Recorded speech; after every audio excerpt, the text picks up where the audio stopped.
Ahoy hoy, this is Michaela from Team Retro, where we like retro games and we like the devices that bring them to us. So I purchased a Backbone 1 PlayStation Edition, and I was never really interested in using a Backbone 1 because I didn't really want to hack my iPhone for emulation, and as far as streaming services, I have plenty of other devices that can do that. I typically don't use my phone for gaming. But then Backbone had to go out and partner with Sony and release this PlayStation 5 looking Backbone device. And I haven't made it a secret that the PS5 controller has become my absolute favorite controller to use for any type of gaming. Plus, there are some new emulation options out there that doesn't require jailbreaking or putting in an alternate app store now. So we're going to take a look at if this controller is worth picking up if you have an iPhone device. And we'll cover emulation, game streaming, as well as iPhone gaming. So let's jump in and let's get to work.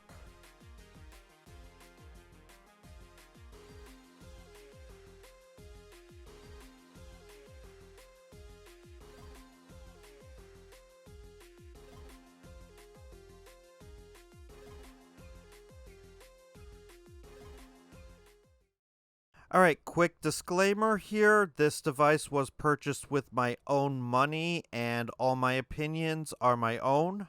And I will include a link in the video description if you're interested in this controller, but it will be a non-affiliate link.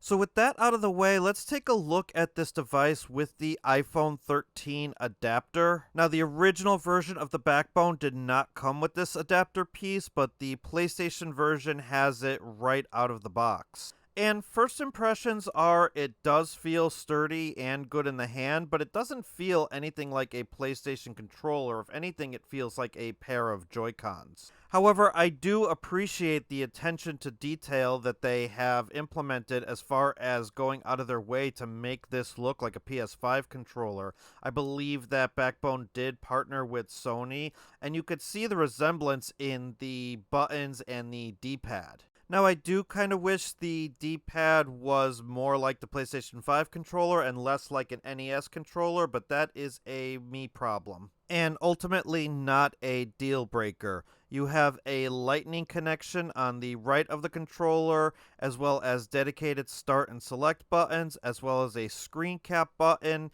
and a Backbone button. Now, pressing that button will prompt you to download the Backbone app, which will then lock all of the hidden features of this controller behind a $50 a year paywall. And they did offer me a year for free when I downloaded the app because it recognized that I had the Backbone plugged in, but then it wanted me to commit to an auto pay afterwards. And I really was a little bit offended that they wanted to charge me a subscription to use controller features, and so I did not commit to the free trial or anything. I just don't use the app. And I'll talk a little bit more about that later in this video. Alright, let's get this thing plugged into the iPhone. I'm using my iPhone 13 Pro Max here. I normally use this to record my footage, but since I actually need to record footage of the iPhone, I'm actually using a different phone to capture this footage. Now, unfortunately, you do need to not have a case on when you are using this controller. There is absolutely no feasible way to get a good connection to the lightning port if you are trying to put this on with a case. And all you have to do is slide the controller open, put the phone in, make sure it's flat, and just plug that lightning port right in. And you could see it lights up and we have a connection. And that's really it. That's all you need to do. You don't need to have the app even downloaded in order to start using this controller. So here is some footage of Chrono Trigger for iOS. This is the actual iPhone app. We're not actually playing this through emulation. And this app actually has gotten a lot of criticism in the past, but with this controller, it seems to run very well. The buttons are responsive. I'm able to select from the menus with no problem. And the phone recognizes that there's a controller connected, so any game that has full controller support seems to be working, no problem.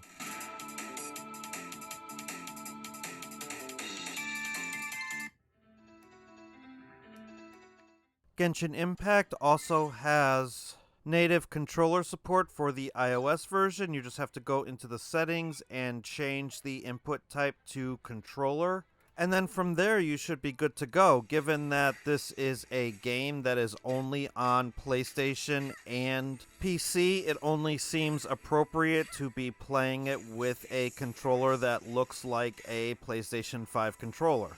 And as you could see from the gameplay footage, the triggers and the buttons are very responsive. I didn't have any lag or issues with using this controller at all. It also did not feel like the phone was going to fall out of it. In fact, this felt like I was playing a Nintendo Switch Lite more than an iPhone. And I'm not the biggest Genshin Impact fan in the world. I'd have other games that I would rather be playing. However, it is nice to see it running at 60 FPS on an iPhone 13 and to be able to control it with a controller like this. Fascinating.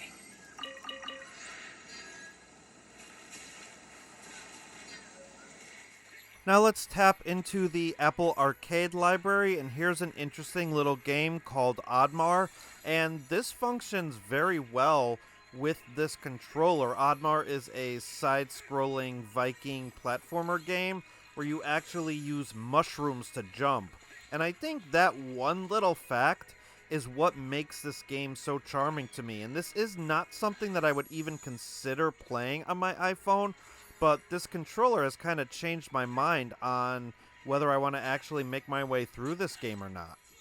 Here's another Apple Arcade title with controller support, Castlevania Grimoire of Souls. This game appears to be a greatest hits of Castlevania games with unlockable characters, weapons, stages, and music across the whole Castlevania series. So if you have an Apple Arcade subscription already and you like Castlevania games, this may be one worth checking out. And it does function well with the controller. The damage that I'm taking is due to my not being very good at the game, not due to any issues the controller is causing.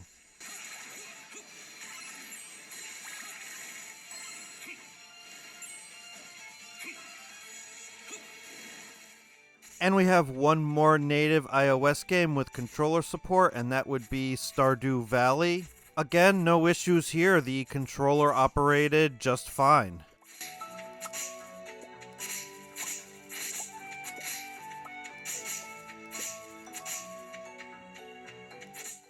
Moving on to Emulation. Now, I did not want to put the alt store or do any of that crazy third-party half jailbreak stuff on my daily driver iPhone. So instead, I used a web service called WebRcade, which pulls my ROMs from a Dropbox account and creates this nice little front end and lets me access my ROM library at least for 8 and 16-bit systems. And it is pretty limited on what it can do right now. There are no save states or cloud saves or anything like that. So I wouldn't necessarily recommend using WebRcade for anything major that requires a save file like Pokemon or Legend of Zelda. But for some of these smaller NES Game Boy games that you could play in just one sitting, like Kirby or Super Mario Brothers, this could be a good option without having to install shady apps onto your phone. And WebRcade recognized the Backbone pretty quickly, and I was able to use the controller no problem. And so if a Backbone and an iPhone are your only options for retro gaming, you can definitely utilize both for older systems. And I didn't think I would enjoy NES, Super NES, and Game Boy games on an iPhone screen, but the iPhone 13 does have a pretty amazing screen, so it does make the colors of these old games really pop. Moving on to streaming services, this controller does seem to be recognized by cloud gaming platforms such as Google Stadia. Here's Cyberpunk 2077. And usually when I test this game, I like to just ride around in Jackie's motorcycle until I lose control and just end up crashing into something.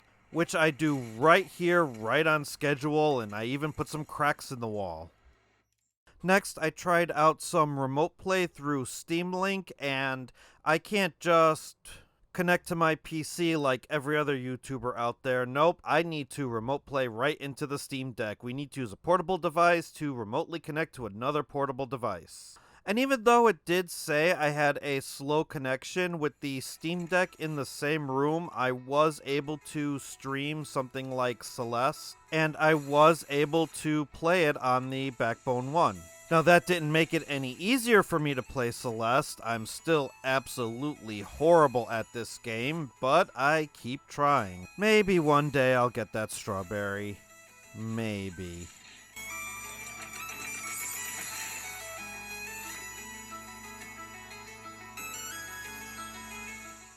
And using Steam Link, I was able to stream some higher-end emulations such as Wii U, seen here with Super Mario Bros. U, and Metroid Dread seemed to work just as well using the Yuzu emulator. Now just keep in mind, I was in the same room as both my Wi-Fi access point, my router, and my phone and my Steam Deck were in the exact same room. So your mileage may vary if any of those factors are different, but the Backbone does seem to be able to handle your game streaming needs just fine. Alright, let's talk commendations and condemnations about this Backbone PlayStation looking controller thing. So we'll start with commendations. The buttons are very responsive and they do feel nice. And I like that this controller works right out of the box. There is the option to download the Backbone app, but it is not a requirement. If you don't want to download it, you don't have to. I also really like the attention to detail here. If you are a Sony fan, specifically a fan of the PS5 controller, you are going to like the look of this device. And it will handle pretty much any controller-supported game that you can throw at it. Alright, now let's talk about Condemnations, and I'm going to start with that $99 price point. Now, you are getting a premium-looking product for $99. However, the reason that I throw this in Condemnations is, one, this may be out of people's price range, and two, they want to tack on an extra $50 a year for you to use all of the features of this controller. Which you can use the controller just fine without even downloading the Backbone app, but it's still a shame that the company decided that they were going to lock certain features behind a subscription. And then finally, you need to remove your protective case in order to use this controller, and not everybody might be comfortable with that. So ultimately, who is this device for? If you are an Apple and an iOS fan and you subscribe to Apple Arcade, then this may be a decent purchase for you.